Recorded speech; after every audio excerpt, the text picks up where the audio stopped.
Alors, bonsoir à l'Assemblée publique de consultation. On est le 20 février 2023. Alors, je suis accompagnée de Maître Pierre Archambault, greffier, Madame Julie Lafrance, directrice du service de l'urbanisme, Madame Marie-Pierre Morin, conseillère en urbanisme, section réglementation et patrimoine au service de l'urbanisme, et Madame Claudia Di Vita-Rowe, conseillère en réglementation, section réglementation et patrimoine, aussi au service de l'urbanisme. Ça donne bien. C'est là-dessus qu'est la consultation. Alors, bienvenue tout le monde. La première présentation portera sur le projet de règlement 2163. Une présentation sera faite par le service d'urbanisme et par la suite, les gens qui le désirent sont invités à venir à l'avant, au micro, pour toute question ou commentaire à tour de rôle. À la suite de la présentation du projet de règlement, les présentations vont se poursuivre un règlement à la fois. Je vais saluer, j'ai des collègues dans la salle aujourd'hui. J'ai M. Jérémy Meunier, Mme Annie Surprenant et Mme Marianne Lambert. Il y a aussi M. Dave Roy du service de l'urbanisme et Mme Catherine Poisson. Catherine Poisson. Alors, je vous salue tout le monde, puis on a un citoyen. M. François Blais. Alors, Mme Lafrance, pour le projet de règlement 2188. Je ne sais pas si c'est Mme Lafrance ou Mme Morin. Ça va être Mme Divita. Mme Divita. Donc, le projet de règlement 2188 est un règlement modifiant le règlement de zonage et ses amendements dans le but de prohiber l'abattage d'un arbre sur l'ensemble d'un terrain, sauf certaines exceptions, et conditionnellement à la délivrance préalable d'un certificat d'autorisation, puis d'exiger le remplacement d'un arbre abattu ou d'un arbre mort, sauf certaines exceptions, par un arbre dont le déploiement à maturité est égal ou supérieur à celui de l'arbre à remplacer. Donc, les modifications proposées s'inscrivent dans le contexte d'adoption de la politique de l'arbre en décembre 2022 pour venir protéger le patrimoine arboricole de la ville. Pourquoi venir le protéger? En fait, les arbres et la forêt urbaine ont plusieurs bienfaits, autant sur l'environnement que sur la santé et la qualité de vie. Par exemple, ils aident à la purification, au rafraîchissement de l'air, à la production d'oxygène, à l'absorption de polluants atmosphériques, etc. Donc, la politique de l'arbre est basée sur la règle de foresterie urbaine de 3-30-300, selon laquelle chaque personne devrait voir au moins 3 arbres près de sa résidence, demeurer dans un milieu ayant un minimum de 30 % de canopée et être situé à moins de 300 mètres d'un espace vert ou d'un parc. Donc, pour réaliser cette vision-là, la Ville s'est notamment fixée comme objectif d'augmenter l'indice de canopée de 17 à 20 % d'ici 2033 vers l'atteinte éventuelle de 30 %. Donc, si on souhaite maintenir l'indice de canopée, il faut d'abord commencer par préserver notre canopée existante. Donc, aujourd'hui, il s'agit ici d'une première action par la Ville, mais la division de l'environnement va évidemment piloter d'autres initiatives avec les différents services municipaux. En résumé, les dispositions du règlement s'appliquent à l'ensemble du territoire, sauf les terres agricoles, et à l'ensemble du terrain, alors qu'avant, l'abattage était surtout réglementé en cours avant uniquement. Les normes s'appliquent à l'ensemble de la communauté, donc pas seulement aux usages résidentiels, mais également aux industries, aux commerces et même à la municipalité. Donc, il y a vraiment un effort collectif pour mettre en œuvre la politique de l'arbre. Le règlement a pour effet d'interdire l'abattage d'arbres dont le diamètre à hauteur poitrine est de 10 cm et plus sur l'ensemble du terrain. De plus, on doit avoir un motif pour abattre un arbre, donc il doit soit être mort dans un état de dépérissement, infesté par un insecte qui le met en péril ou bien qui est nuisible à la survie de d'autres arbres à proximité. On peut également abattre un arbre qui représente un danger pour la santé ou la sécurité publique ou bien qui est dommageable à la propriété publique ou privée. Puis, finalement, il est permis d'abattre un arbre qui rend impossible l'exécution de travaux publics ou la réalisation de construction d'ouvrages spécifiques autorisés au règlement de zonage. Donc, il est à noter, par contre, là, que l'avis d'un ingénieur forestier ou de tout autre professionnel compétent peut être exigé là, selon la situation.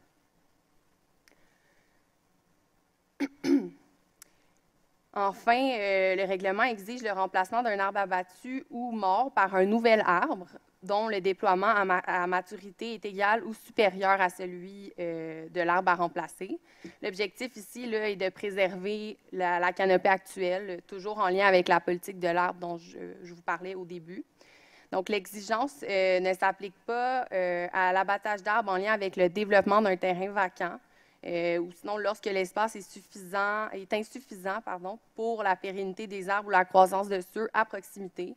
Lorsque l'arbre abattu est sur un terrain privé, est abattu en fait par un service d'utilité publique tel Hydro-Québec, par exemple, là, qui est soustrait à l'obligation d'obtenir un certificat d'autorisation en vertu de la loi. Puis également, là, à la suite d'une coupe d'assainissement ou d'une coupe d'éclaircie dans un boisé. Donc, le remplacement n'est pas requis dans ces cas-là. Il est à noter que les deux dernières exceptions sont en fait des nouvelles modifications là, apportées suite à l'avis de motion et à l'adoption du projet de règlement. Donc, les éléments en rouge. Donc, pour conclure, là, le projet de règlement 2194, en lien avec le 2188 que je viens de vous présenter, en fait, modifie simplement le règlement sur les permis et certificats afin d'exiger, là, par concordance, un certificat d'autorisation pour abattre un arbre ailleurs que dans la cour avant. Puis, il vient également apporter divers correctifs là, quant aux renseignements exigés pour une demande de permis.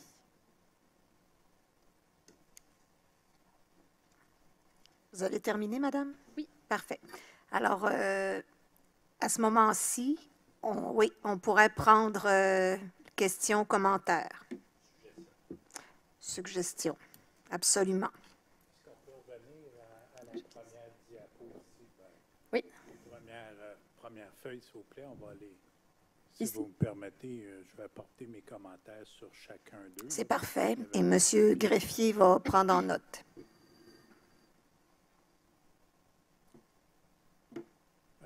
Pour tout commencer, la cible à atteindre, personnellement, je ne verrai pas 30 de mon vivant. Là.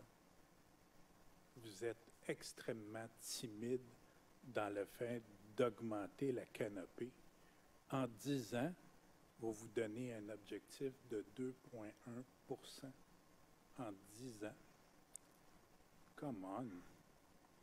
On parle des changements climatiques. Tout le monde dit qu'on est sur le bord du gouffre, puis vous donnez 2,1 d'augmentation de votre canopée pour les 10 prochaines années. De notre canopée, hein? Canopée. De votre canopée. De notre canopée. Oui, de notre canopée. Bon, c'est ça. Et collectivement, honnêtement, pas très exigeant. Puis, honnêtement, vous auriez dû mettre le 30 en 2033. C'est pas mal plus contraignant. Ça exige de l'imagination. Ça exige des efforts supplémentaires. Oui, ça exige de l'imagination et des efforts supplémentaires de tout le monde. De tout le monde. Mais enlevez ça, là, 20 ou 2,1 pour 10 ans. Pour vrai, là, moi, je fais rire de moi en tant que citoyen, puis on fait rire de nous autres collectivement. C'est parfait, on l'a noté. Donnons-nous des objectifs qui sont intéressants, puis ça va demander la contribution de tous. Est-ce qu'on pourrait aller à la suivante, s'il vous plaît? OK. Pourquoi que... Je comprends les terres agricoles, là. On a eu une coupe sauvage dans le secteur Saint-Luc il y a quelques années. Là.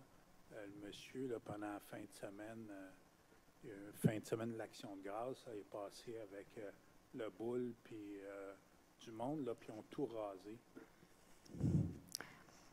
ça, c'est commun, ça. Puis je pense pas que c'était une terre agricole, là, ou c'était une terre blanche, là. Mais à ma connaissance, là, il n'y a pas eu de, il n'y a pas vraiment eu de représailles. Moi, personnellement, tu t'enlèves un arbre sur un terrain, n'importe quel terrain, là, puis on va faire abstraction de la terre agricole, faut que tu le remplaces.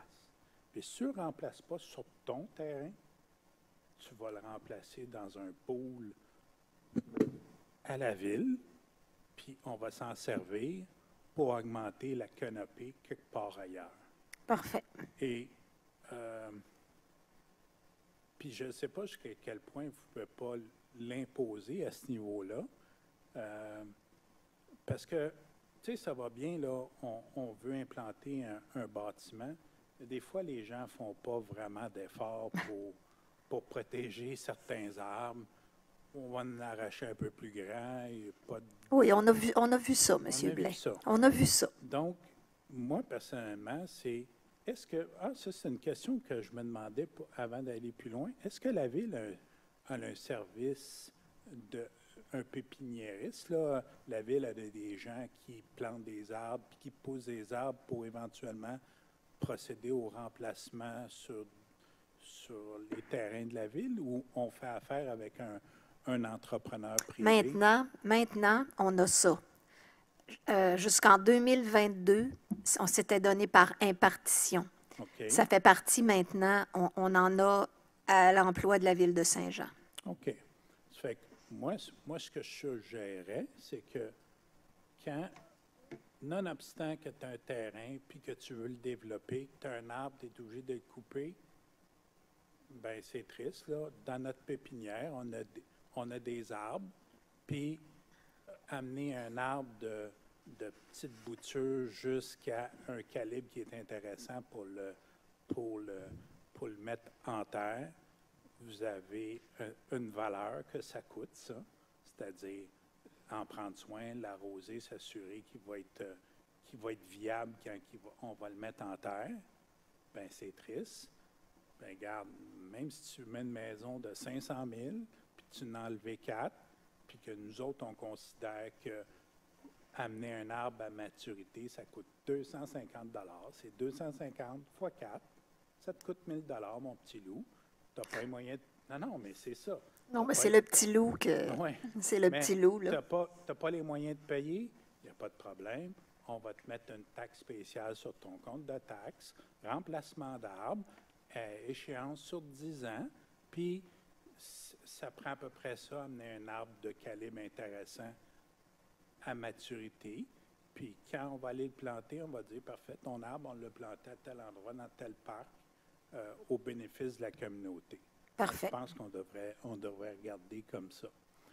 La prochaine, s'il vous plaît. Moi, la hauteur de poitrine, je sais que c'est une mesure pour ceux qui sont en civiculture, mais moi, je privilégierais une mesure qui est standard pour tout le monde.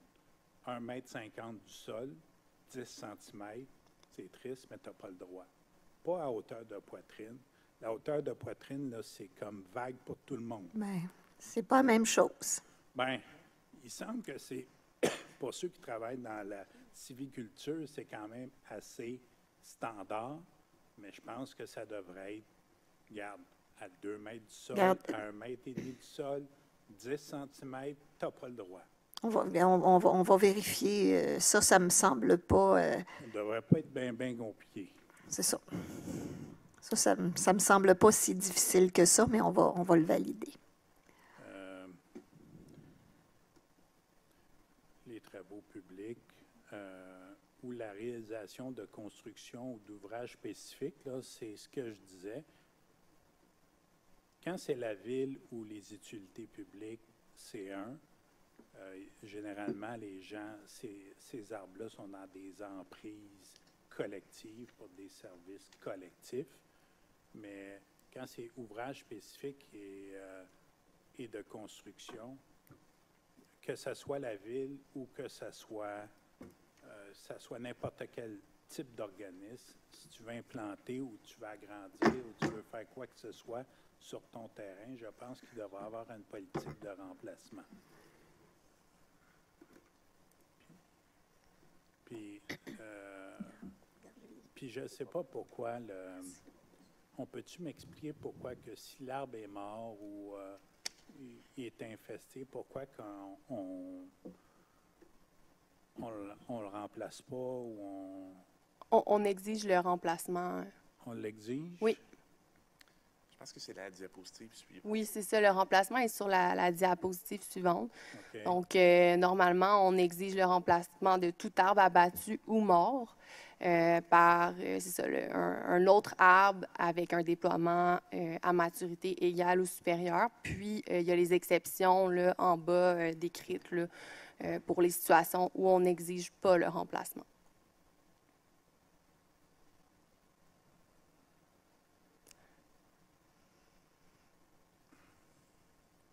Oui, mais le développement d'un terrain vacant, personnellement, pour vrai, là, quand c'est un développement d'un terrain vacant, là, c'est n'importe quel développement résidentiel à Saint-Jean sur des terrains vacants.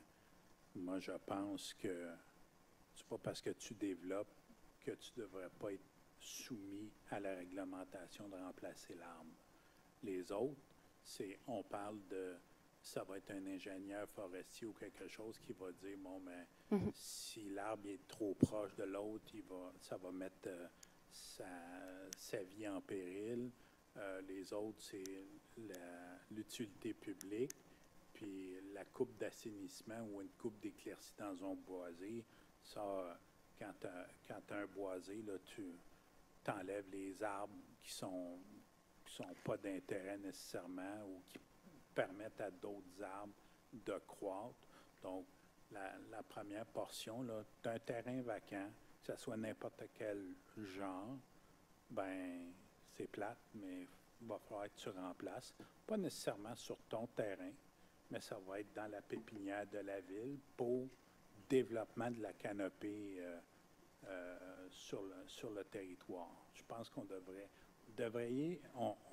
y aller un peu plus comme ça pour être vraiment plus exigeant, puis que forcer les gens à vraiment les conscientiser qu'un arbre, parce que quand vous me dites déploiement à maturité égale ou supérieure à l'arbre à remplacer, un arbre de 10 cm de diamètre, c'est à peu près ça. Oui. Ça prend combien de temps, ça, pour se rendre à maturité, comme ça, un arbre? Mais c'est vraiment plus à maturité, le déploiement de l'arbre, de l'espèce d'arbre à maturité. Là, donc. Non, mais nonobstant, là, vous devez tenir pas 60 espèces d'arbres dans votre pépinière. Là, vous devez en avoir 4-5. Vous n'avez plus de frênes, puis vous avez des arbres qui doivent être un peu plus résistants aux chaleurs, au manque d'eau. Vous avez des espèces là, que vous devez Oui, il y a des espèces identifiées. C'est Maintenant, une pépinière, je ne suis pas certaine qu'on a ça, là, mais il y a des espèces identifiées. Non, mais quand je vous dis votre pépinière, vous m'avez dit tout à l'heure que vous aviez un endroit où est-ce qu'on cultivait les arbres pour s'en servir à la ville. J'ai dit ça, moi? Pas ça que j'ai compris tout à l'heure? J'ai pas dit ça. Je pense qu'à la question que vous aviez posée à Mme la mairesse, vous vouliez dire qu'on avait maintenant une ressource, un technologue. Oui, c'est ça. J'ai une ressource, mais j'ai pas, on n'a pas de pépinière. Il y a déjà eu une pépinière à la ville de Saint-Jean. On fait quoi d'abord pour les remplacer, nos arbres? On en achète. Mais moi, tantôt, ce dont je parlais, on a une ressource, un employé qui est un technicien en arboriculture. Là. Moi, honnêtement, c'est pas ça que j'avais compris. Mais je suis désolée. Non, il n'y a pas d'offense. Moi, je parlais de ça parce que c'est nouveau dans nos...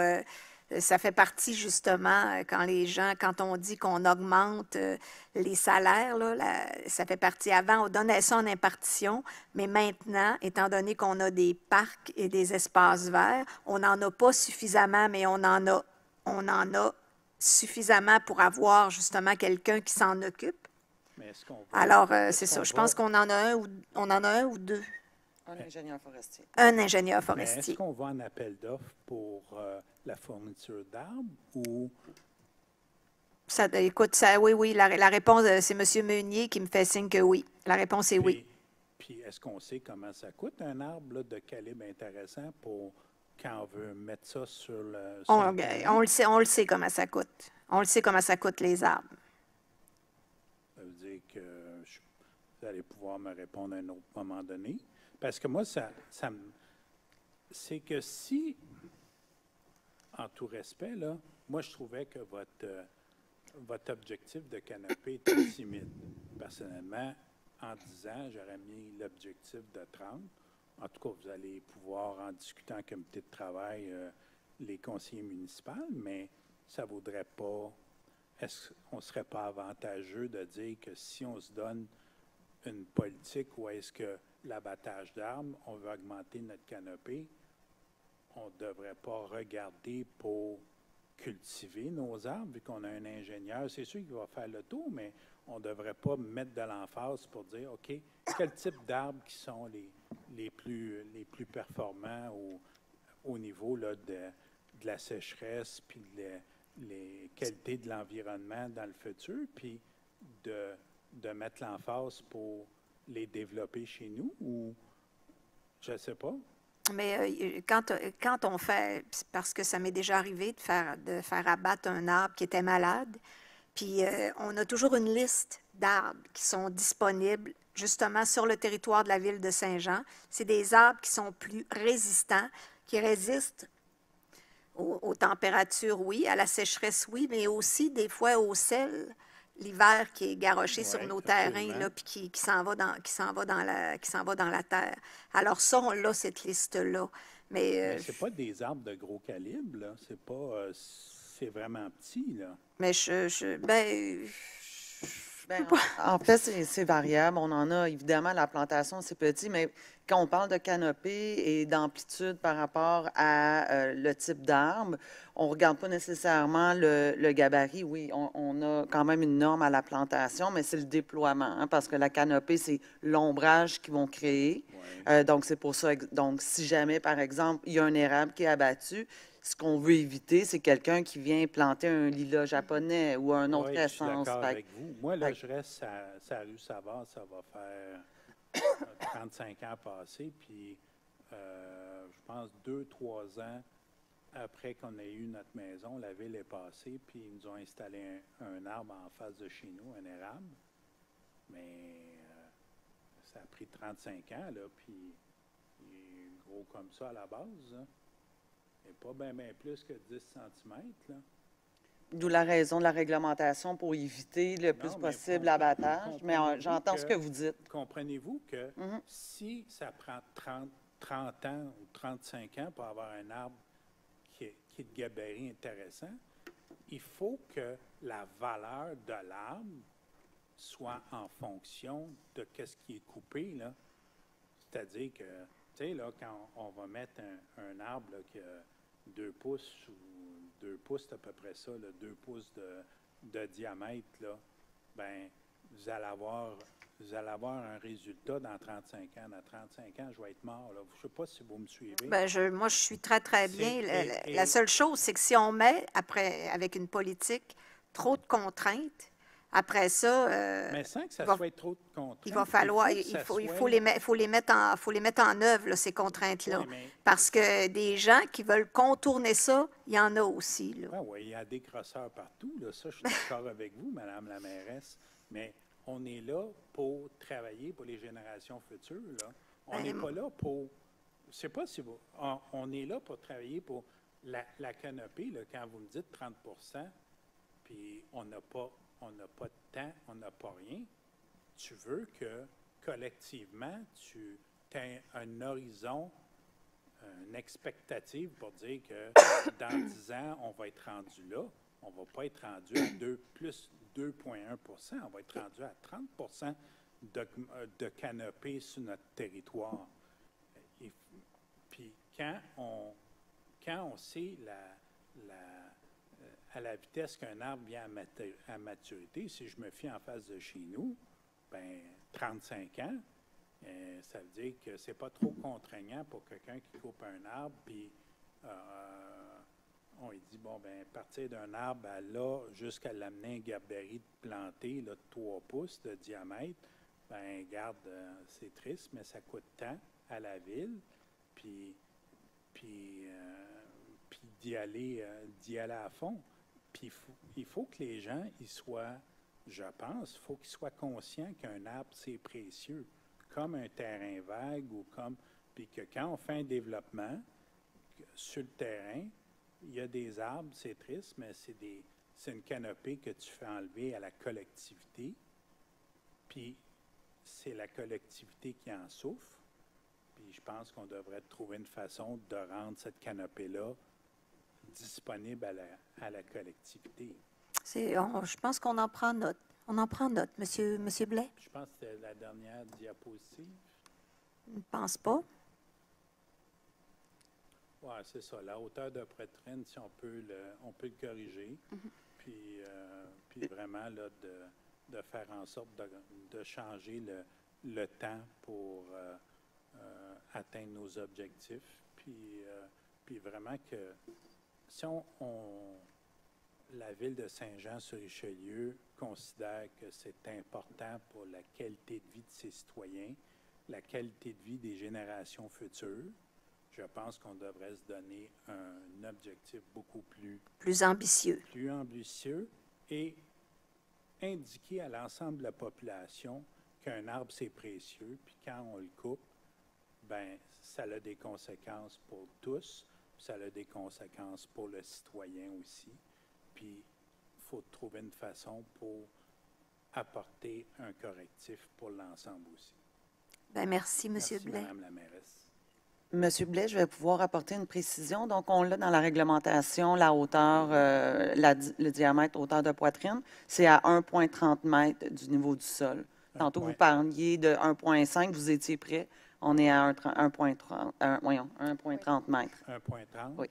Merci beaucoup.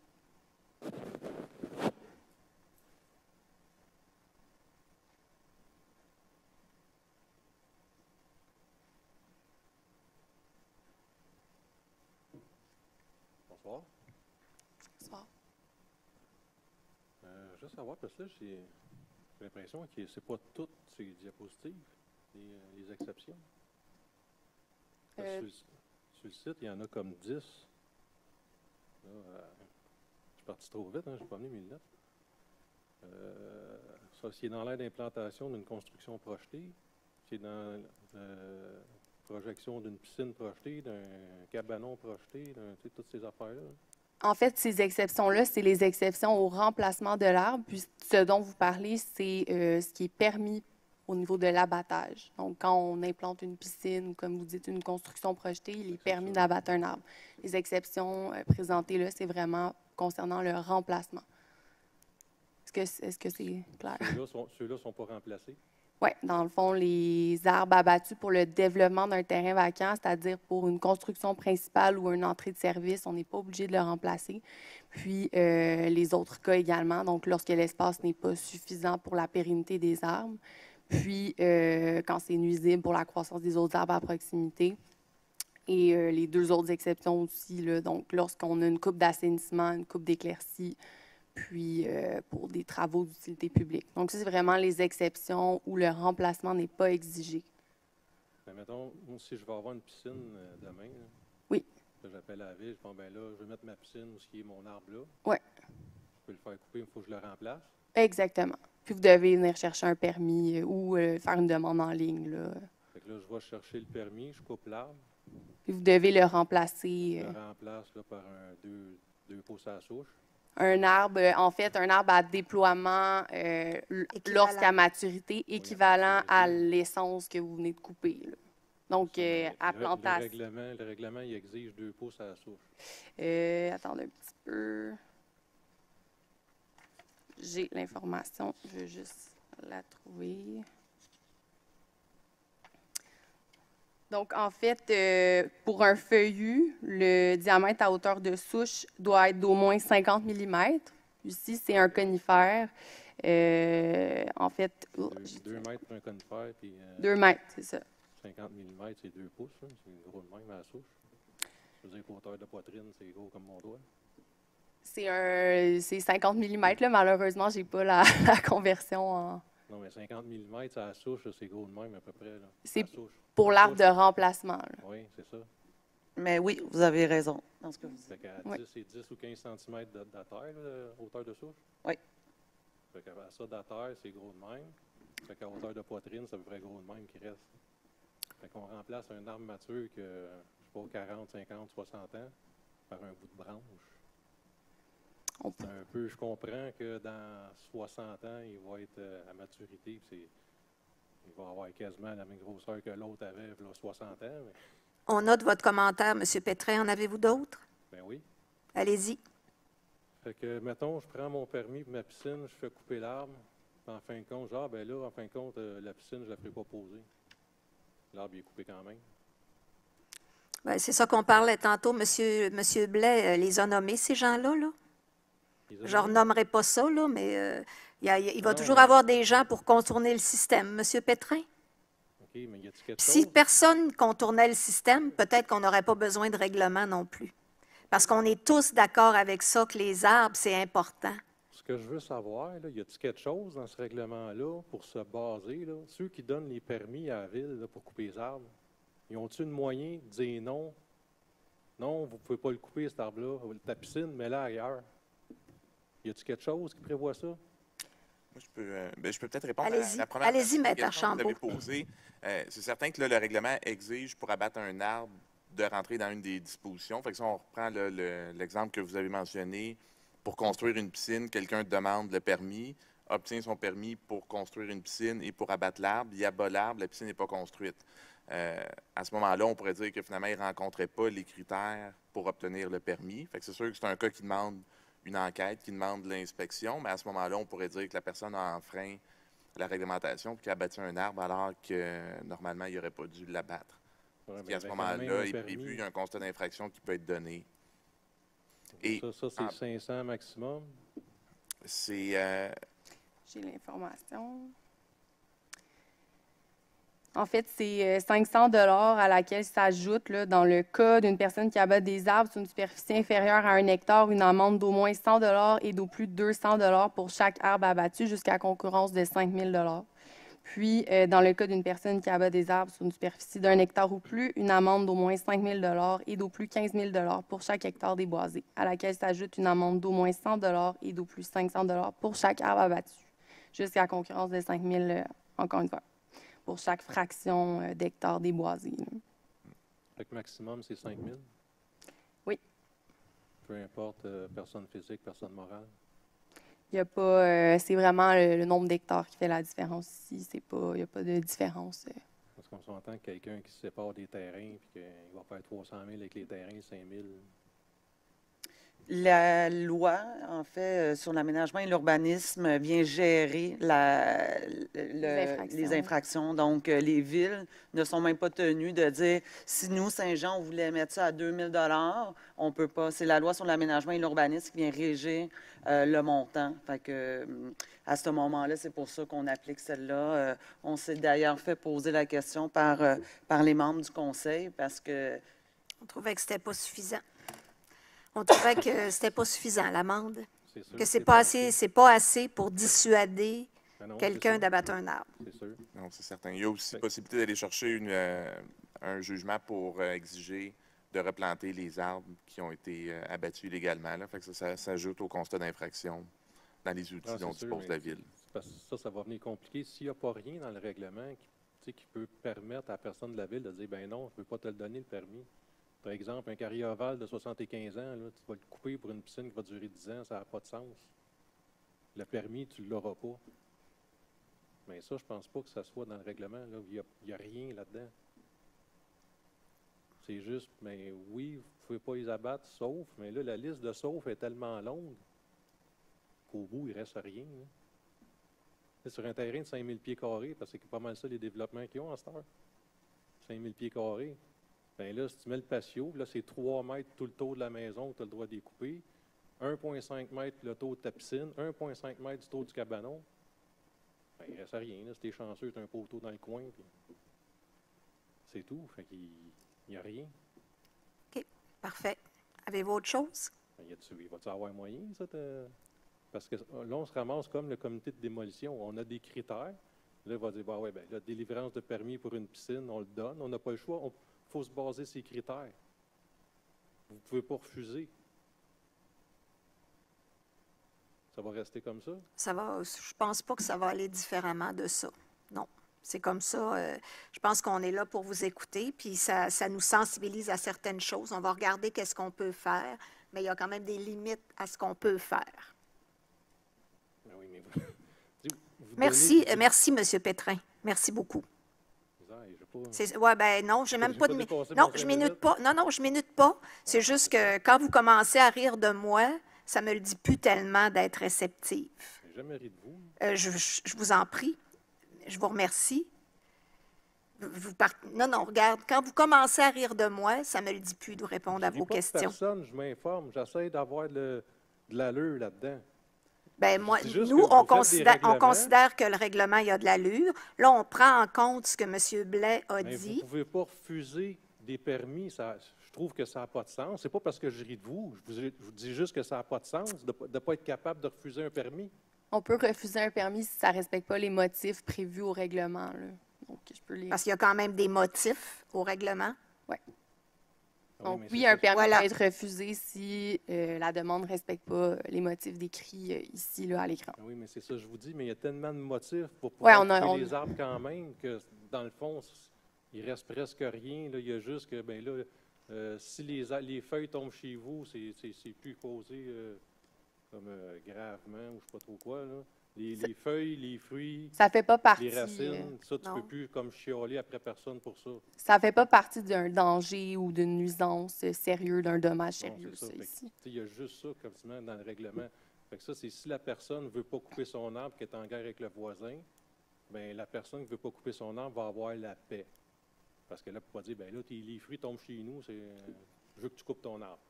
Mais pour le reste, bien, si la personne a un arbre de 100 ans, bien, elle veut construire une cabane là, elle fait construire sa cabane là, l'arbre de 100 ans est coupé, puis on pose un fouet. Bien, ce serait le fun aussi que les citoyens aient autant la sensibilité puis l'amour des arbres. Si tous les citoyens avaient cette sensibilité puis cet amour-là des arbres, on n'en serait pas là. On n'en serait pas là avec ce règlement-là. Moi, je salue votre sensibilité aux arbres et à la verdure, là, mais ce n'est pas nécessairement ça qu'on rencontre à l'urbanisme au quotidien. Ce n'est pas nécessairement ça. Puis je vous dirais que quand on a à refuser, parce que il s'arrange pour que le motif il soit à côté de ce motif-là. C'est ma compréhension du dossier. Ça n'en prendrait plus des citoyens qui sont conscients, alors comme ça, ils choisiraient de garder leur carrière ovale de 75 ans plutôt que de se mettre une piscine à la place. Ce serait ça, la bonne réponse. Mais ce n'est pas tout à fait ça. Donc, quand on a une population importante, il y en a de toutes les sortes des citoyens, puis il y a des citoyens on est dans un pays libre, ils ont droit de se construire une piscine s'ils veulent avoir une piscine, puis on a le droit de les accommoder. Puis ça n'en fait pas des mauvais citoyens. Non, c'est pas ça que je dis. Je demande juste s'il y a moyen de dire, bien, au lieu de l'implanter là, ta piscine, couper l'arbre, peux-tu la planter mais il y en a des choses comme ça qui se font à l'urbanisme. Vous en donnez des suggestions? Monsieur Roy, je vous vois opiner du bonnet, là. J'imagine qu'il y a toujours une discussion avec les citoyens. Absolument. On regarde avec eux les différentes possibilités, mais comme vous l'avez dit, Mme la mairesse, si les gens souhaitent implanter des équipements sur leur terrain, mais malheureusement, on est limité dans nos pouvoirs réglementaires de dire, bien, vous ne pouvez pas implanter vos équipements ou faire certains types d'aménagements. Actuellement, la réglementation ne permet pas ça. On on permet certains types de construction là, sur le terrain. Là. Mais j'entends ce que vous dites. Il y a certains règlements discrétionnaires qu'on a dans certains quartiers qu'on est capable de venir contrôler davantage, mais c'est un long combat. On va beaucoup dans la sensibilisation parce que c'est pas tout le monde qui est sensible là, comme vous là, par rapport à l'abattage d'arbres, ça c'est certain. Tu vas-tu avoir moyen de vérifier là, Absolument. Pour le 2 pouces à la souche, là, mettre, De vérifier quoi, vous avez pas de dit? vérifier, mais Je n'ai pas entendu. peut-être d'augmenter le 2 pouces à la souche, là, parce que c'est rien. Un 2 pouces à la souche, là, c'est un fouet. Oui, on va le regarder. Il faudrait mettre quelque chose de plus gros. Je pense que le monde, on doit peut-être capable de payer un arbre. 200 Ouais, je suis assez de votre avis que quand tu t'installes une piscine, tu devrais être capable d'installer. Je suis assez de votre avis. Il va être Une capable fois de que mettre d'autres j'ai choses qu'un dit fouet. Une fois que j'ai dit ça, souvent, ils vont vouloir pas trop un gros arbre à côté de la piscine, à cause des feuilles qui s'en vont dans la garde. Tous les cas d'espèces sont permis. Je m'excuse, Madame la mairesse. Venez, monsieur. Oui, allez-y, monsieur Blanc. Est-ce qu'il y a possibilité, tu sais, on parlait de, je trouvais que l'idée de M. Pétrin d'augmenter le gabarit à la base, je pense que ça fait du sens. Plus le gabarit est gros, plus l'arbre il risque d'être dispendieux. Et puis, plus il va être résistant aussi. Oui, il risque de se rendre à maturité. Y a-t-il possibilité de faire du pouce, c'est-à-dire, tout dépendant du gabarit de l'arbre qu'on dispose, qu'on va couper, qu'on fasse proportionnellement l'ajout de, disons là, que l'arbre, il y a, je sais pas, disons, 24 pouces de circonférence. Un gros arbre, là, un gros érable, là, comme on a souvent sur le territoire. Dire, bon, ben 24 pouces, ça équivaut à tant d'arbres. C'est-à-dire que, OK, tu veux le couper, tu rencontres tous les critères, il n'y a pas de problème, mais nous autres, on considère qu'à tous les 10 cm de circonférence, puis si tu en as 4 ou 5, bien, ça équivaut à 5 arbres que tu vas contribuer à la collectivité parce que tu as décidé, parce que ça te tentait d'avoir un garage, une piscine ou n'importe quoi, un agrandissement, puis ça nécessite de couper un gros arbre, bien, ça équivaut pas à un 3 pouces, mais ça équivaut à 10 3 pouces. Je ne sais pas si vous me suivez, là, c'est-à-dire de contraindre, de faire en sorte que, OK, un arbre de tel gabarit, c'est un bien public, entre guillemets, là, ça sert à la collectivité, la chaleur, l'oxygène, etc. Mais, OK, tu as décidé, assume ton choix maintenant. Quand tu coupes un arbre de tel gabarit, ça équivaut à tant d'arbres de 3 pouces à la base ou 4 pouces à la base que la ville va planter avec ta contribution. Puis, il faut que ça soit contraignant. Les gens qui coupent les arbres, là, il ne faut pas que ça soit futile. Si tu veux vraiment une piscine, puis que c'est triste, mais ça va te coûter 3, 4, 5 000 parce que tu as décidé de couper un arbre qui avait 2,5 pieds de diamètre dans ta cour. Assume ton choix, puis paye en conséquence ou réaménage ton espace à l'extérieur, réaménage ça. Et deuxièmement, quand j'ai entendu, Madame, j'ai oublié votre nom, je m'excuse, justement vous. Madame Lafrance. Madame Lafrance, où est-ce que vous êtes contraint par une loi provinciale au niveau des... Moi, personnellement, je trouve ça méprisant pour l'ensemble des citoyens.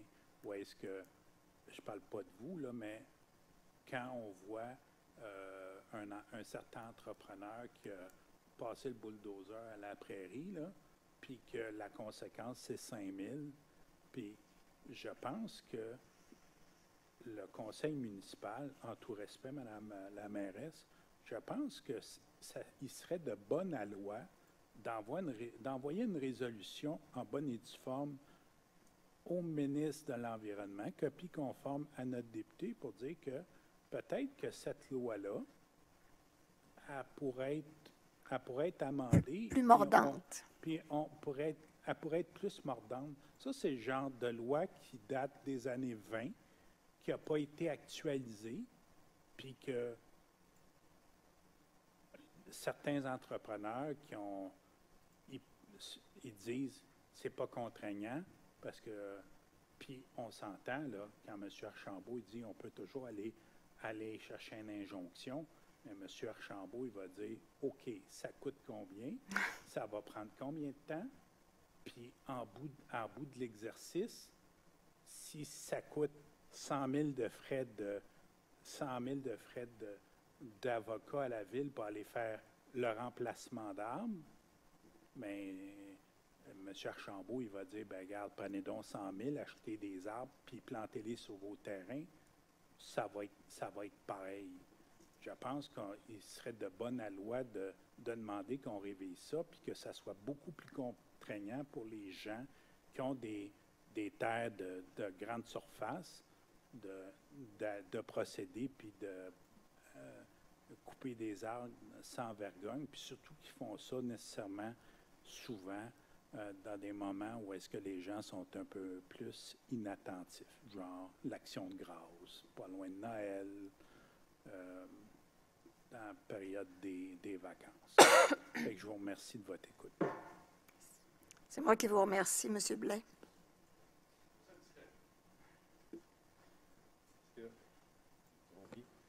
Quand on coupe un arbre mature, on parle de, dépendant de la grosseur de l'arbre, de la sorte de l'arbre, c'est entre 1500 et 2500 comme petits arbres. Fait que ce qui a été comme planté sur le bord de Pierre-Caisse, là, je pense que c'était ça, 1500. Oh, je ne sais pas le Qu'il y nom. avait eu dans le temps. Là. C'est à peu près ça, me semble, comme 1500. Ça veut dire que ça, c'est comme un arbre mature qui a été coupé pour tout ça. Fait qu'à la quantité que Saint-Jean coupe, on ne viendra jamais à bout. Merci. C'est un peu pour ça qu'on a engagé un ingénieur en arboriculture. C'est pour être capable vraiment de voir quels arbres à quels endroits, pour que ce soit les bonnes essences dans les bons lieux. Ça fait partie de l'exercice. Alors, M. Archambault, la suite des choses. La suite des choses, c'est un règlement de zonage, mais qui n'est pas susceptible d'approbation référendaire, ce qui veut dire qu'à la prochaine séance régulière du Conseil, le 28 février, le règlement pourra être adopté avec des modifications suivant la consultation publique ou sans modification. Par la suite, le règlement va pouvoir entrer en vigueur à la date d'émission du certificat de conformité par la MRC. Puis est-ce qu'on a reçu des commentaires? On a reçu un commentaire qui a été abordé aussi pendant la discussion. Monsieur Guillaume Jutras qui disait que ce serait bien d'exiger le remplacement d'un arbre abattu ou d'un arbre mort par un arbre dont le déploiement à maturité est égal ou supérieur à celui de l'arbre à remplacer. Et on le voit là, par la diapositive qui est là présentement, la présentation qui a été faite, que c'est un élément qui se trouve dans le règlement. C'est bon. Bien, merci. Alors, ce serait le deuxième projet de règlement, le projet de règlement 2191. C'est Mme Morin qui en fait la présentation. Dans le fond, le prochain projet de règlement, c'est le projet de règlement 2191 qui a pour but de modifier le règlement de zonage 0651 de manière à ajouter la classe d'usage C402, activités récréatives ou sportives, aux usages permis dans la zone C1048, à l'exception de la classe d'usage C40208, salle de tir intérieure, armes à feu ou autres. Nous sommes situés dans la zone C1048, qui est composée du carrefour Richelieu, d'un magasin à grande surface. Nous sommes situés à l'angle, dans le fond, de l'autoroute 35, près de la rue Pierre-Caisse, ainsi que de la rue Choquette. On voit ici un plan de zonage illustrant la zone C1048. Dans le fond, le but de la demande est vraiment pour venir ajouter certains usages de type récréatif ou sportif. Maître Archambault, je vous laisse discuter des prochaines étapes. Alors, il s'agit d'un règlement susceptible d'approbation référendaire, ce qui veut dire qu'à la prochaine séance, le 28 février, un second projet de règlement pourra être adopté.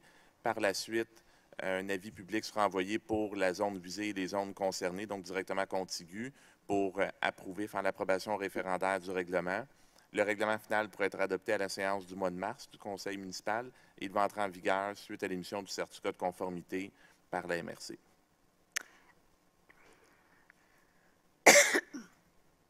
Alors, c'est ça. On est rendu période de questions, commentaires, suggestions.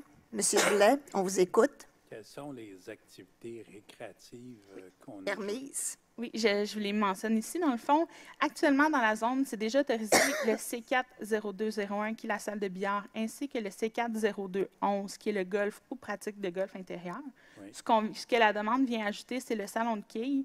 Je vais vous les nommer en tant que titre au lieu du chiffre, c'est un peu plus facile Oui. aussi, là. C'est d'ajouter salon de quilles, piste de karting intérieur, jeu de guerre intérieur, parc d'amusement intérieur, salle de bingo, lieu aménagé pour la pratique de patins à roulettes, centre sportif, piscine ou gymnase, aréna, ainsi que salle de jeu électronique. Comme je vous mentionnais tantôt, la salle de tir intérieure serait exclue des usages autorisés. OK. Ce que ça veut dire, c'est n'importe où dans le carré. Dans le fond, je vais vous la montrer un petit peu plus ici, là. On vient inclure autant le Home Depot que le Carrefour Richelieu, ainsi que la petite bretelle d'autoroute. OK. C'est sûr que la demande visée vise la zone au complet. Ça veut dire on va fantasmer là, tous les deux. Là.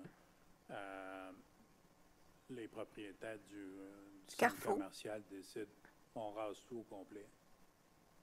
Et on fait un immense terrain de jeu, piscine à vagues, des manèges à l'intérieur, tout le kit. Là, on pourrait. C'est sûr qu'on ne se le cachera pas que ça va peut-être nécessiter d'autres modifications dans la réglementation, soit au niveau de la hauteur du bâtiment, soit à l'aménagement du site.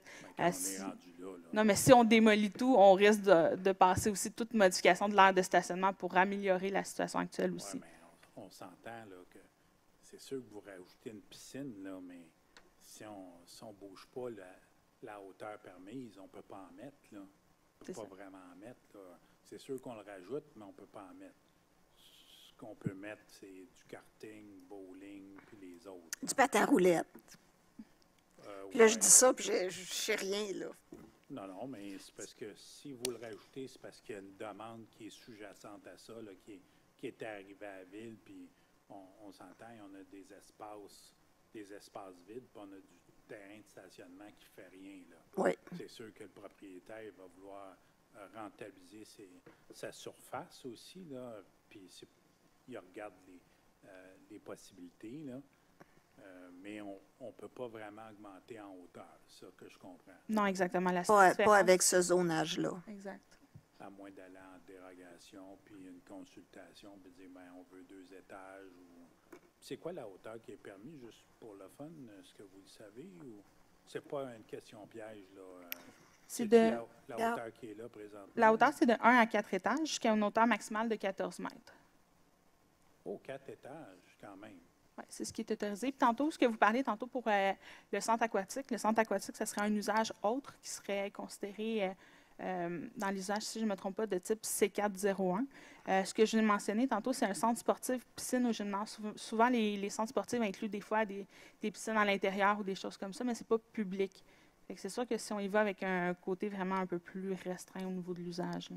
OK, ça fait 4 étages. Ça veut dire 14 mètres, hein, vous dites? Exactement. Oui. OK, c'est beau. Merci. C'est bon? Alors, ça va? Prochain projet, le PPC-MOI 2022-5349. Prochain projet, dans le fond, projet particulier de construction, de modification ou d'occupation d'un immeuble 2022-5349 a pour but de venir autoriser la construction d'un bâtiment principal de 4 étages et d'occuper l'immeuble par un usage habitation multifamiliale comprenant un maximum de 32 logements. Le projet déroge aussi à quelques normes au niveau de la zone, autant au niveau de l'usage habitation, d'avoir un maximum de 32 logements, d'avoir un nombre d'étages maximal de 4, d'avoir un aménagement de garage en souterrain et d'avoir un empiètement de ce garage qui empiète dans la marge latérale et qui empiète dans les marges latérales totales. Cette demande est assujettie à la condition d'appliquer le chapitre 5 et le chapitre 10 à tout terrain occupé par un usage du groupe habitation, comme si l'affectation principale de la zone était de ce groupe d'usage. Nous sommes situés sur la 5e avenue, à l'angle, dans le fond, de la rue Balthazar et tout près du boulevard d'Iberville. On est à côté de la caserne numéro 2. Il y a le parc Fortin aussi. Nous sommes tout près du CHSLD Champagnat et en diagonale de l'école Notre-Dame de Lourdes. Sur le plan tel qu'illustré, vous allez voir une orthophoto du secteur avec l'implantation proposée pour le bâtiment. On voit ici un petit peu plus précis l'implantation proposée. Le projet comporte, dans le fond, 32 logements, tels que je vous mentionnais. Il comporte 8 unités de 3,5, 20 unités de 4,5 et 4 unités de 5,5. On prévoit l'aménagement d'un stationnement en souterrain avec une aire de stationnement extérieure. La proposition telle qu'elle est présentée préserve les arbres existants qui sont à l'arrière du site. Et on voit une petite placette qui est communicante avec le parc. On voit une idée de l'architecture, de la proposition de l'architecture. Il est important de vous mentionner que tout ce qui concerne l'architecture, l'implantation et l'aménagement de terrain seront assujettis au règlement sur les PIA. Maître Archambault, quelles sont les prochaines étapes? Merci. Alors, un PPC- est susceptible d'approbation référendaire, ce qui veut dire qu'un second projet de résolution pourrait être adopté à la séance du 28 février. Par la suite, un avis public d'approbation référendaire va paraître au cours du mois de mars et une adoption finale pourrait être faite à la séance à la fin du mois de mars. L'entrée en vigueur sera faite par la suite. Est-ce que quelqu'un a des commentaires, questions, suggestions? Oui, M. Blais. Vous seriez mieux d'aller au micro pour l'enregistrement. Ah, ben, vous pouvez aller voir si vous ne voyez pas bien, mais après ça, aller au micro pour l'enregistrement, s'il vous plaît. Oui, Madame la mairesse, j'ai vu qu'il y avait 2 espaces pour les voitures électriques, c'est bien. Ma question, suite à vous avez fait une séance de consultation sur les changements climatiques ouais. à Saint-Jean, il y a peut-être un mois à peu près. Ma question, est-ce que dans le but de soulager nos infrastructures au niveau là, des eaux de pluie, est-ce qu'on est en mesure d'exiger que les aires de stationnement soient des aires de stationnement où est-ce que l'eau percole au travers et non pas ruisselle vers le réseau, pluvial? De plus en plus, puis vous êtes tous au courant, on est soumis à des extrêmes au niveau des températures et des précipitations qui font en sorte qu'on peut recevoir de la pluie pour 1 mois dans l'espace d'1 heure. Et les eaux de ruissellement se ramassent toutes dans le service public. Puis de plus en plus, des villes, que ce soit aux États-Unis ou certains au Canada, introduisent l'obligation où est-ce que les stationnements se doivent d'être perméables à l'eau. C'est-à-dire que l'eau s'en va, il y a une partie qui s'en va au niveau là, du service public, mais l'eau percole dans le sol. Est-ce qu'on est en mesure d'exiger ça? Actuellement, il n'est pas prévu au projet, puis c'est une bonne réflexion à avoir. Nous, le service d'urbanisme, suite à l'entrée en vigueur de la stratégie de développement durable et les différents chantiers dont vous parlez, on va réfléchir à des normes environnementales phase 2. Donc, en fait, c'est une deuxième phase qu'on veut pousser plus loin la réflexion pour voir quels sont les différents moyens, que ce soit en biorétention, peu importe, de voir comment, justement, de soulager un peu les réseaux municipaux et d'avoir une meilleure performance sur le site, donc le lieu récepteur. Mais dans ce cas-ci, ça n'a pas été une obligation. Est-ce que ça va... C'est parce que la réglementation ne le permet pas. ou c'est pas prévu? Ou C'est pas prévu à l'heure qu'on parce se que c'est parle. pas prévu. Oui, puis, tu sais, comme plusieurs autres villes, on doit s'adapter, nous aussi, aux différents enjeux. Puis, ça fait partie des grandes réflexions, notamment aussi le ratio de cases de stationnement ou autre type de moyens ou de réflexions pour réduire notre empreinte, en fait, et de voir comment on est capable de le réglementer Mais également. c'est surtout aussi parce que la ville veut quand même densifier ces espaces vacants à Saint-Jean-sur-Richelieu. Puis, quand on installe un immeuble de 32 unités, excusez-moi, ça met quand même une pression sur tout le service d'eau potable, les eaux usées, etc. Puis, en plus de ça, ben, les eaux de pluie aussi, ça vient causer une pression. Puis quand on installe un édifice comme ça, on ne change pas tout le réseau qu'il y a aux alentours là, pour permettre de surdimensionner les tuyaux, que ce soit l'eau potable. On figure qu'on est correct, on est capable d'accueillir le trop-plein, mais on sait pertinemment les égouts puis l'eau potable, là, ça, généralement, les gens au service d'urbanisme sont pas mal sur la coche, entre guillemets, pour dire, OK, on est en mesure d'accueillir le surplus de capacité, il n'y a pas de problème, la pression va être bonne, puis l'évacuation des eaux usées des immeubles, c'est correct aussi. Mais c'est plus au niveau des eaux de pluie où est-ce qu'on a des extrêmes. Puis pour une meilleure absorption. Oui, puis c'est triste qu'on ne l'ait pas, mais on ne peut pas l'exiger, mais on peut-tu suggérer ou c'est vraiment, tant que ce n'est pas dans la réglementation, ou ce n'est pas une exigence de la ville pour dire que tout développement résidentiel futur, bien c'est poche, là, mais tu vas être obligé de ton espace de stationnement, il faut il va falloir que ça percole à 75 dans le sol, puis 20 aille dans le réseau public pour ne pas causer des pressions supplémentaires. Mais effectivement, actuellement, on ne l'a pas. Mais par contre, comme Marie-Pierre l'a mentionné, on a l'opportunité aussi de voir ce projet-là en PIA.